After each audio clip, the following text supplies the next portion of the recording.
Captain Do-yun sat quietly at his station aboard the galactic survey vessel Horizon, his fingers hovering over the strange file that had appeared in his secure terminal. The soft blue glow illuminated his concerned expression as he read the classification again. Category X. In 15 years of service mapping potentially habitable worlds for the Council, he had never seen this designation. His heartbeat quickened as he opened the file. Earth, a small blue planet circling an unremarkable yellow star on the spiral arm of a standard galaxy. The file contained basic planetary data: oxygen, nitrogen atmosphere, moderate gravity, liquid water oceans, nothing that explained the extreme classification. Captain. Science Officer Ju approached, setting down her cup of steaming herbal tea. You've been staring at that file for 20 minutes. Do-yun motioned her closer and lowered his voice. Look at this warning annotation. Ju leaned over, her long hair falling forward, as she read aloud. Something else walks that world. That's it. No details. Her eyebrows rose in surprise. That's unusually vague. Exactly. Do-yun expanded the file, showing her the sparse details. No mention of dangerous atmospheric compounds, no hostile native species, no spatial anomalies. Just this. The ship hummed quietly around them as they scrolled through the limited information. The Horizon's night cycle had begun, leaving the command deck dimly lit and mostly empty. Only Lieutenant Taeyong remained at the navigation console, seemingly absorbed in charting their next survey route. The observation logs go back centuries, Do-yun noted, pointing at the timestamp of the earliest entries. Look at the pattern of monitoring. It intensified each time humans made significant technological leaps. Ju nodded, her face serious in the blue light. The steam engine, electricity, nuclear power, and now their primitive spaceflight capability. Which, according to standard protocol, means we should initiate first contact procedures. Do-yun closed the main file and opened a subfolder containing Council directives. Yet here, dated just last month, is an explicit order forbidding any approach closer than the outer asteroid belt.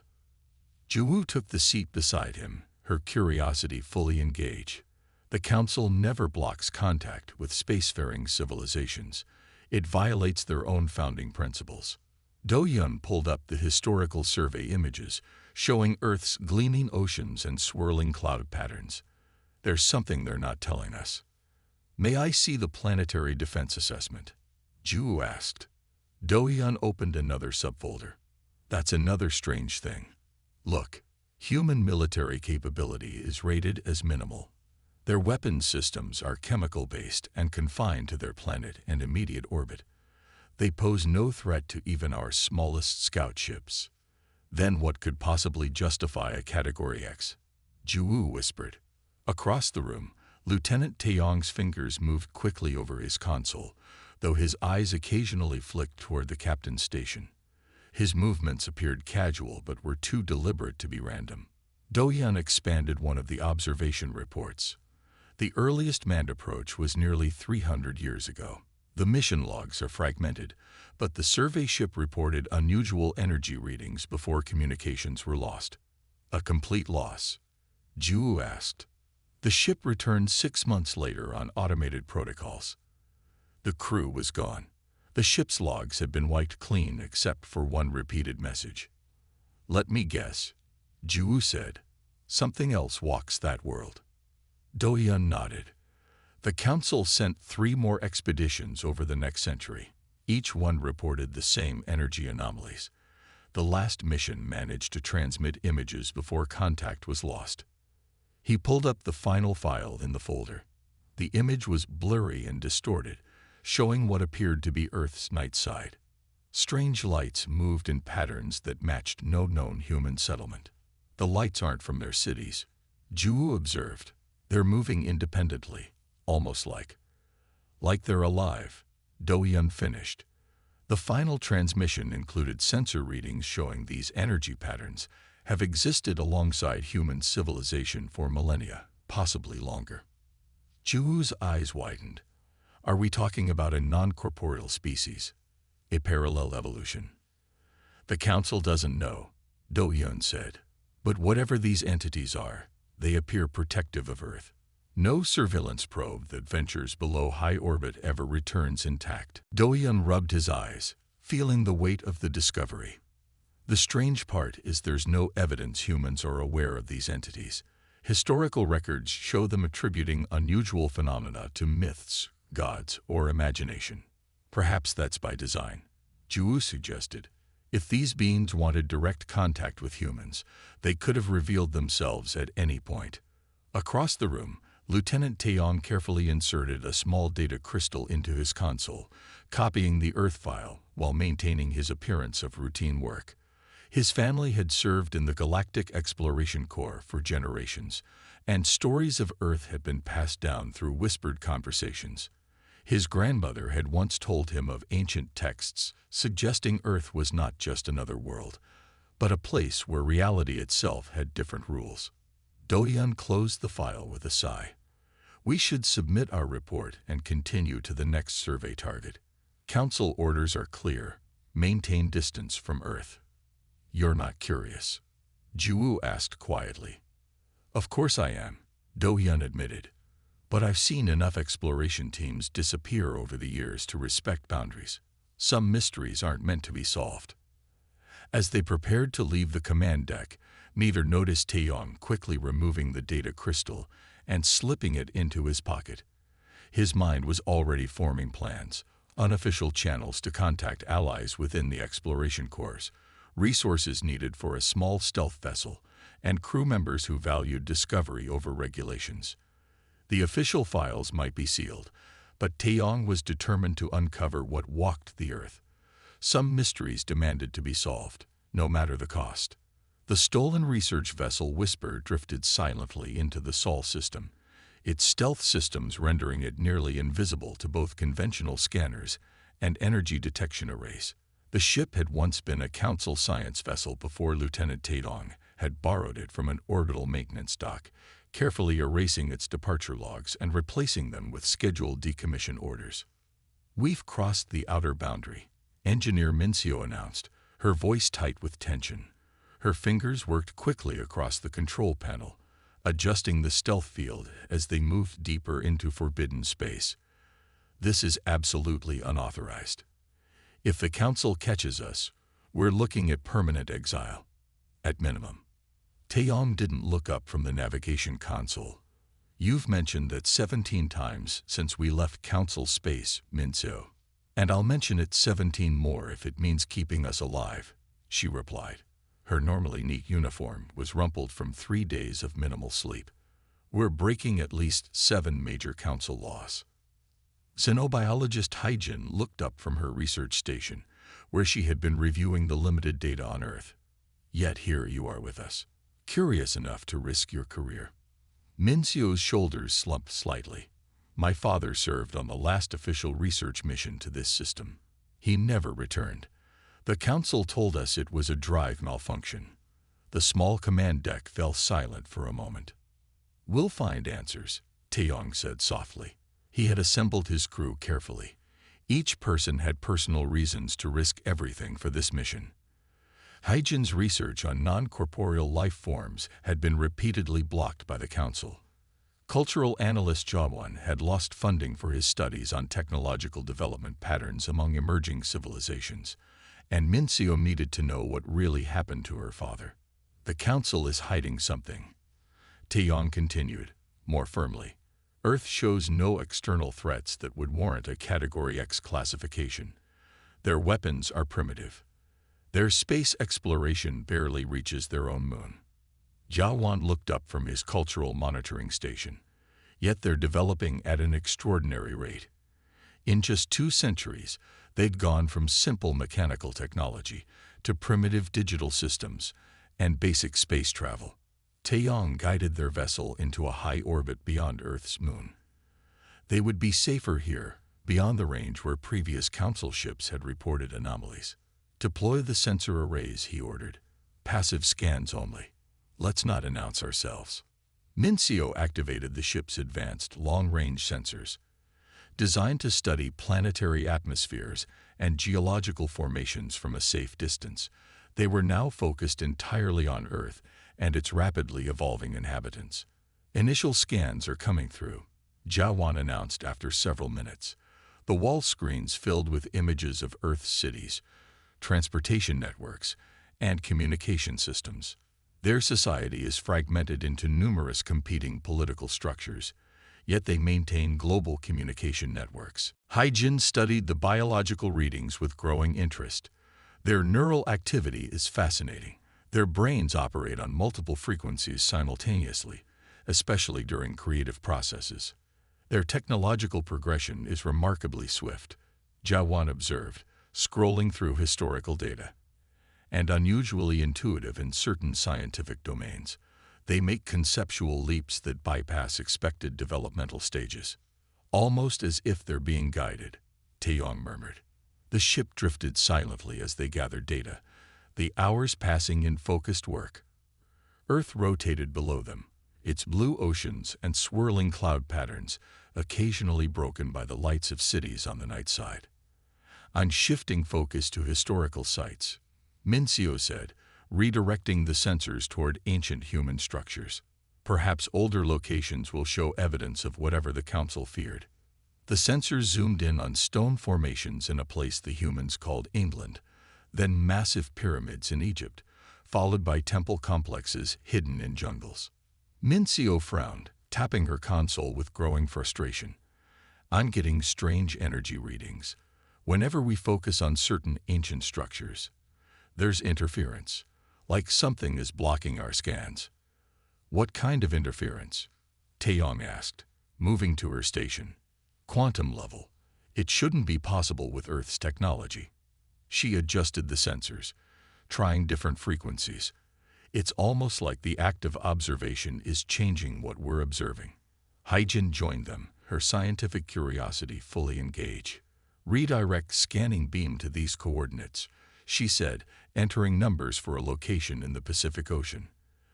There's a deep trench where unusual energy signatures have been reported. The main view screen changed to show a dark expanse of ocean. As the sensors penetrated the depths, strange patterns of light appeared, moving in ways that defied natural currents. Suddenly, Hyjin's console flickered. The lights on the command deck dimmed momentarily before restoring. Something's causing quantum fluctuations in our systems, she said, her voice hushed with both fear and excitement, almost as if we're being observed back. That's impossible, Mincio whispered, though her hands trembled slightly as she checked the ship's systems. Nothing on Earth has the technology to detect us through our stealth field, much less affect our systems. Unless it's not human technology, Taeyong said quietly. The sensor display changed without anyone touching the controls. Instead of the ocean depths, it showed their own ship, a perfect real-time image of the Whisper, as seen from somewhere below. Whatever walks that world knows we're here, Hyjin breathed. The ship's lights flickered again, and a strange pattern appeared on all their screens simultaneously. Complex swirling symbols that resembled no known language but somehow felt meaningful. Are they trying to communicate? Jawan wondered. Before anyone could respond, every system on the ship went dark. The emergency lights cast an eerie red glow across their stunned faces as the Whisper began to drift, pulled by Earth's distant gravity. Something has just disabled a ship with technology centuries beyond Earth's capabilities, Taeyong said into the sudden silence. I think we're about to find out what the Council has been hiding. In the darkness of the command deck, the strange symbols continued to pulse on their screens, the only light besides the emergency systems, a message from something that had noticed their watching eyes and decided to respond. The red dust of Mars swirled around the damaged research vessel Whisper, now resting at an angle within the shelter of an ancient impact crater. The ship's once sleek profile was marred by scorch marks along its port side, evidence of their desperate descent through the thin Martian atmosphere 3 days earlier. Inside, the command deck had transformed into a makeshift repair center. Panels were removed from walls and floors, exposing the complex systems that had mysteriously failed as they orbited Earth. Emergency lighting cast everything in a dim red glow that matched the planet's rusty landscape visible through the viewports. "Emergency landing complete," Mincio reported, sliding out from beneath a control console with a diagnostic device in hand. Her face was streaked with grease, and dark circles under her eyes revealed her exhaustion. "We're stable. Environmentals are functioning at 60% capacity, and we have enough emergency power to last another 2 weeks." Taeyong nodded, helping her to her feet. Their decision to divert to Mars after losing power had been risky, but they had no choice. With all primary systems offline and only maneuvering thrusters operational, reaching Mars had taken everything they had. "Any progress on identifying what caused the shutdown?" he asked. Mincio shook her head in frustration.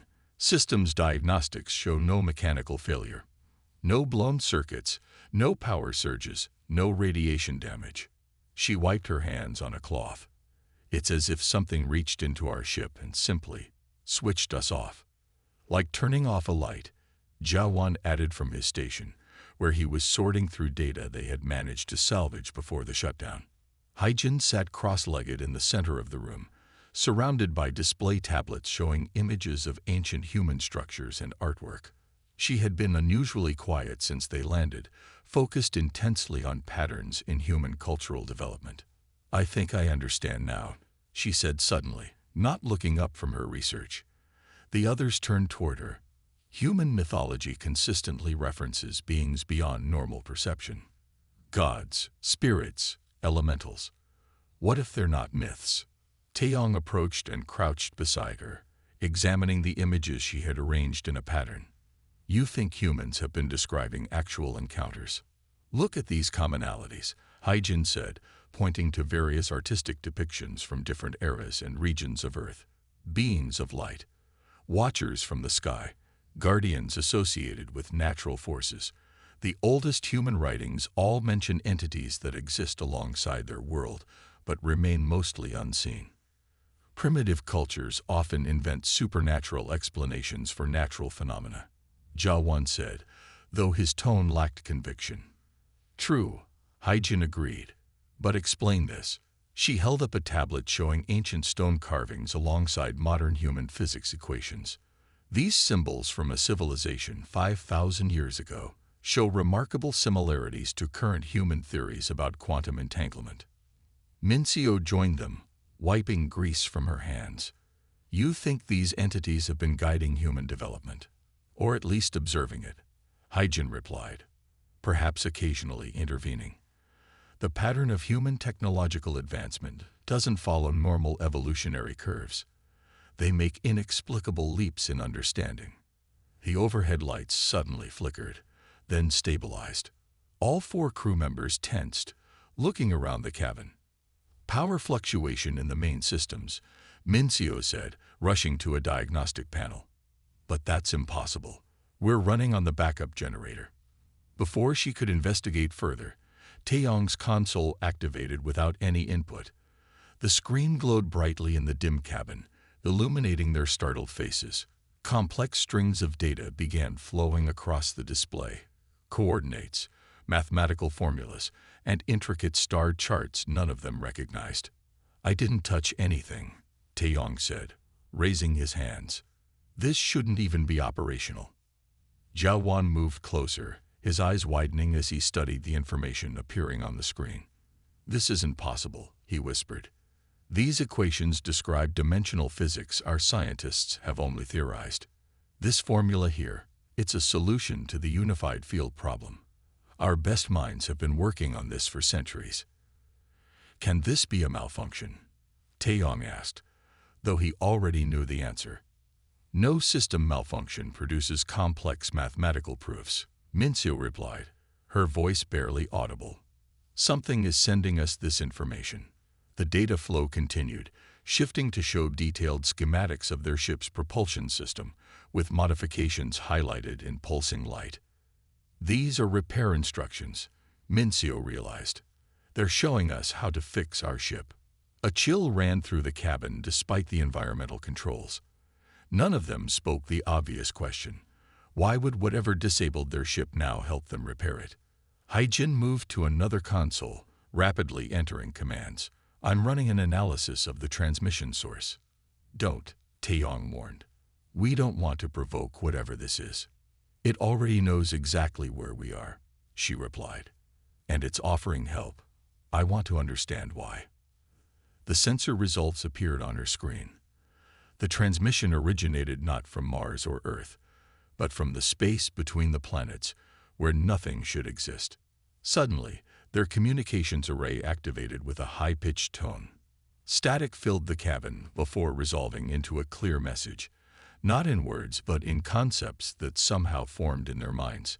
Curiosity acknowledged, observers identified, exchange permitted. It's communicating directly with our thoughts, Haijin whispered. The message shifted, becoming more structured. A formal warning appeared on all screens simultaneously, clearly meant not for them, but for someone else. The text glowed with unusual clarity. This world is protected. Approach at your peril. Who is it warning? Jawan asked, looking around at his companions. Mincio moved to the sensor station, activating the long-range scanners with the small amount of power they had available. After a moment, her face paled. Council ships. 3 enforcement vessels approaching the outer solar system. They must have tracked our unauthorized flight path. They're coming to arrest us, Taeyong said. Or silence us, Haijin added quietly. The message on their screens changed again, showing a countdown timer alongside the repair schematics. I think, Jawan said slowly, we're being given a choice. Complete these repairs before the council arrives, or he didn't need to finish. They all understood. Whatever walked Earth had noticed them, communicated with them, and now offered them a chance, not just to escape, but to learn truths the council had hidden for centuries. Mincio, Taeyong said after a moment of heavy silence, how quickly can we implement these modifications? She studied the schematics, her engineering mind already calculating possibilities. With all 4 of us working, maybe 2 days. The council ships will arrive in 3, Jawan noted. Taeyong looked at each crew member, seeing the same determination reflected in their eyes. Then we have work to do. Whatever is out there wants to tell us something the council doesn't want us to know. As they gathered tools and prepared to begin the repairs, the strange symbols continued to scroll across their screens. A message from the shadows, offering knowledge that would forever change their understanding of the galaxy and humanity's place within it. The repaired engines of the Whisper hummed with new energy as Taeyong watched the long-range scanner display. The approaching council enforcement vessels had suddenly changed course, their trajectory lines bending away from the Sol system in a hasty retreat. The modifications they had implemented based on the mysterious schematics had not only restored their ship to working order, but had somehow enhanced its systems beyond original specifications. The rescue fleet has withdrawn, Taeyong announced grimly, studying the scanner data. They reached the outer boundary of the system, then immediately reversed course. No warning, no communication attempt. They were running away, Haijin said, joining him at the console. Something scared them off. The command deck of their vessel looked different now. New displays glowed with unfamiliar symbols alongside standard galactic text. The air felt charged with an energy that hummed just below the threshold of hearing. Whatever message was broadcast to them was more effective than I expected, Jawan noted. Council enforcement vessels don't typically abandon missions, especially when pursuing rule breakers like us. Mincio hadn't joined their conversation. She sat hunched over a separate terminal, her fingers moving rapidly across the interface. Since completing the repairs, she had been working on another task, accessing the encrypted council archives they had discovered buried in their ship's database. The mysterious entities that had helped repair their ship had also unlocked access codes they shouldn't have possessed. I found something, Mincio called out suddenly, her voice tight with excitement. The others gathered around her station as she continued. Exploratory missions to Earth occurred 3,000 standard years ago. None returned intact. She expanded a file showing ancient mission logs. The text faded and corrupted in places but still readable. The images accompanying the text showed earlier models of council ships, practically primitive by current standards. The council was different then, Jawan observed, reading over her shoulder. More exploratory than administrative. They were actively seeking new civilizations to incorporate into the galactic community. Earth was identified as having potential, Mincio continued, scrolling through the documents. Early humans had established agricultural societies and were showing rapid cognitive development compared to similar species on other worlds. Taeyong leaned closer. So they sent contact teams. 5 of them, Mincio confirmed, each more heavily armed than the last. She pulled up mission briefings that detailed the progression. First, a scientific expedition, then increasingly military-focused missions with defensive capabilities, and finally a full colonization force. The first 4 ships disappeared completely, she said.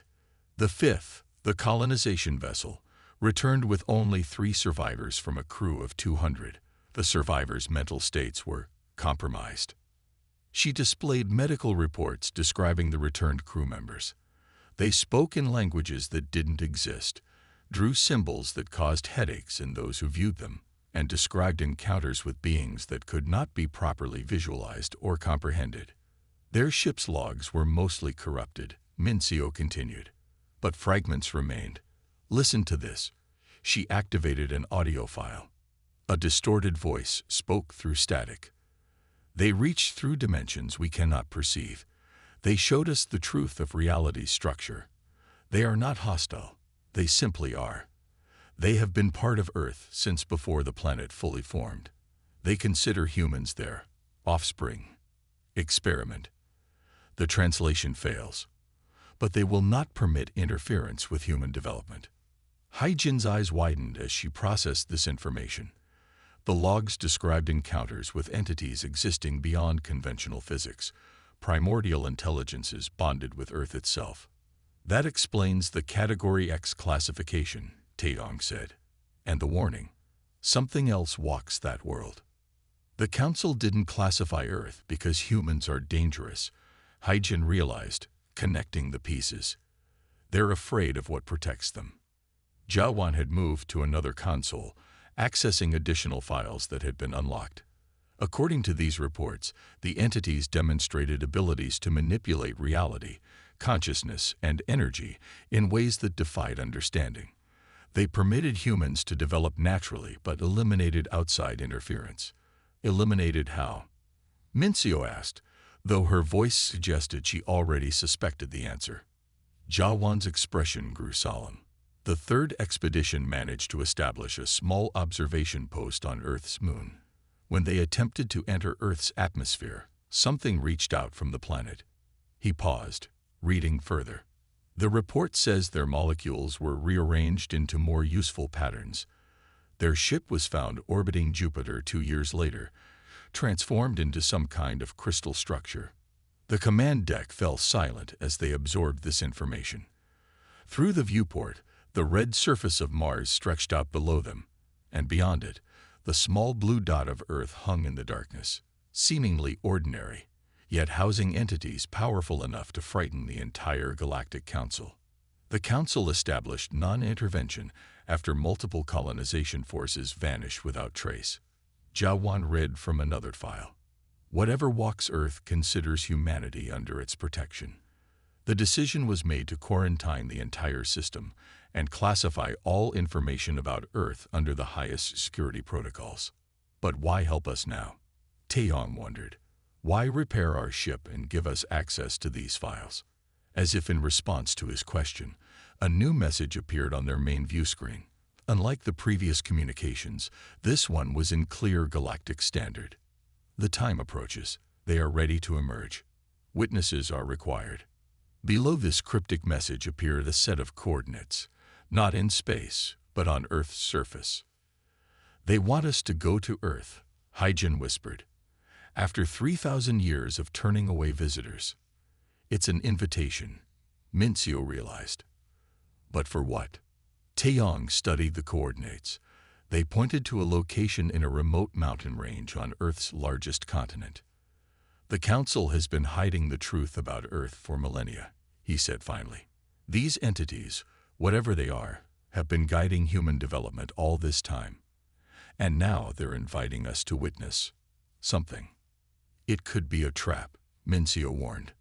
If they wanted to destroy us, they could have done it already, Jawan pointed out. They disabled our ship with ease. They sent the Council fleet running. Whatever their intention is, I don't think it's hostile. Taeyong looked at each crew member in turn. The Council isn't coming back for us. We've seen too much. If we return to galactic space, we'll be detained and silenced. So we really only have one choice, Hyjin said, looking toward the blue planet visible in the distance. We accept the invitation, Taeyong nodded. We go to Earth and witness whatever is about to happen. Maybe then we'll understand why the Council has been so afraid for so long. As the Whisper's engines engaged and the ship lifted off from the Martian surface, none of them could shake the feeling that they were about to witness something that would change the course of galactic history forever. The coordinates led the Whisper to a vast mountain plateau on Earth's northern continent. Taeyong guided their ship to a gentle landing beside a crystal-clear lake that reflected the snow-capped peaks surrounding them. The air outside registered as perfectly breathable, though none of them had expected the entities to allow something as simple as atmospheric toxins to prevent their visit. No detectable surveillance systems, Mincio reported, scanning the area. No defenses, no technology signatures at all. Yet I feel like we're being watched, Jawan said quietly. They had spent 3 days in Earth orbit, studying the planet and monitoring its communications. The data painted a picture of a species on the verge of a significant evolutionary step. Humans were beginning to venture beyond their own world in earnest. I'm detecting an approaching vessel, Mincio announced suddenly, her eyes fixed on the sensor display. Entering the atmosphere now. It's human. Taeyong joined her at the console, their first Mars expedition. She nodded. According to their communications, they're returning from a successful mission to establish a preliminary research base. They detected our landing and have diverted to investigate. The command deck filled with tension as they considered their options. After centuries of Council-mandated isolation, they were about to become the first official contact with humanity. We have 2 options, Taeyong said, facing his crew. Hide and hope they don't find us, or initiate controlled contact. Before anyone could respond, the ship's external lights activated without command, bathing the surrounding area in a soft blue glow. The main hatch unlocked with a hydraulic hiss. It seems the decision has been made for us, Hyjin observed wryly. Taeyong checked that his translator was functioning and straightened his uniform. Let's not keep our host waiting. They exited the ship together, standing at the foot of the boarding ramp as the human vessel appeared in the sky above. A simple chemical-propelled craft with none of the elegance of galactic design, yet somehow impressive in its determined functionality. As the human ship landed 100 meters away, Taeyong felt an unusual calm settle over him. The fear that had accompanied their discovery of Earth's secrets had faded, replaced by a sense of participating in something momentous. 5 humans emerged from their vessel wearing simple pressure suits with clear helmets. They approached without hesitation or apparent fear, their movements relaxed and purposeful. The lead figure, slightly taller than the others, removed their helmet as they neared. Greetings, the human said in perfect galactic standard, without any translation device visible. I am Commander Shunho of the United Earth Space Initiative. Taeyong couldn't hide his shock. You speak our language. The human displayed remarkable calmness upon meeting aliens. Commander Shunho stepped forward, his expression open and friendly. We've been expecting someone to return eventually, he smiled. The Watchers told us you were here. The 4 crew members exchanged glances of surprise. Hyjin stepped forward. The Watchers, she asked carefully. They've been with us since the beginning, Junho explained, gesturing to the mountains around them, and then upward to the sky. Ancient guardian entities that share our world. They view humanity as their progeny, allowing us to develop while shielding us from threats. Chunho motioned for his team to join them. The other humans removed their helmets, revealing faces filled with curiosity rather than fear. The Watchers exist in dimensions adjacent to our physical reality, Chunho continued. Most humans live their entire lives unaware of them, though throughout history, some have perceived them as spiritual or mythological beings. How long have you known about them? Jawan asked. Some humans have always known, a female crew member answered. The knowledge was preserved in certain traditions, passed down through generations. In recent decades, as our technological development accelerated, the Watchers have become more directly communicative with selected individuals. That's why the Council feared Earth, Taeyong realized, the pieces finally coming together. Not because of humans themselves, but because you're protected by entities beyond our understanding. Chunho nodded, his expression growing more serious. The Watchers have prepared us for our eventual emergence into the galactic community. They believe we're ready now. Will you take us to your council? Taeyong hesitated, thinking of the implications. The council has classified your world as forbidden territory for 3,000 years. They've hidden the truth about Earth from the rest of the galaxy. Then perhaps it's time for that to change, Chunho suggested. Another human stepped forward, an older woman with silver hair and penetrating eyes. The Watchers have shown us that change is coming to the galaxy. Old powers are fading. New alliances must form. How could we possibly convince the Council to accept humans after centuries of quarantine? Mincio asked. The air around them shimmered suddenly, like heat rising from sun-baked stone. A sensation of presence surrounded them, not threatening, but immense in its awareness. The humans showed no surprise, as if such occurrences were familiar to them. You won't be alone, Chunho said calmly as the air between them began to glow with patterns of light that formed and dissolved in beautiful complexity. The Watchers will make their existence known. The time for hiding is past. The lights coalesced, forming glowing symbols that matched those they had seen on their ship's screens. Though none of them understood the language, the meaning impressed itself directly upon their minds. Promise, protection, partnership. What exactly are they offering? Hyjin whispered, her scientific curiosity overwhelming her awe. Knowledge, answered Chunho. Technology that works with the fabric of reality rather than against it. Energy sources that don't deplete resources. And protection against threats the Council has been fighting unsuccessfully for millennia. In exchange for what? Taeyong asked. Only that humanity be allowed to join the greater community, Chunho replied. With our unique perspective and our guardian's guidance. The shimmering presence intensified briefly, and Taeyong felt a gentle touch against his consciousness, a request rather than an invasion. Opening himself to it, he received a vision of countless worlds united, of technologies beyond even current galactic understanding, of barriers between dimensions thinning to allow new forms of cooperation. When the vision faded, he found the others watching him expectantly, both his crew and the humans. Taeyong considered the implications of returning with human representatives, forcing the galaxy to acknowledge that Earth wasn't to be feared but respected. Yes, he decided, his voice firm with newfound purpose. We'll take you to the Council. It's time the galaxy learned that humanity doesn't walk alone. The light surrounding them pulsed once in what felt unmistakably like approval. As Taeyong looked toward the stars that were just becoming visible in Earth's darkening sky, he understood that the greatest discovery in his journey wasn't the secret of Earth or the existence of the Watchers.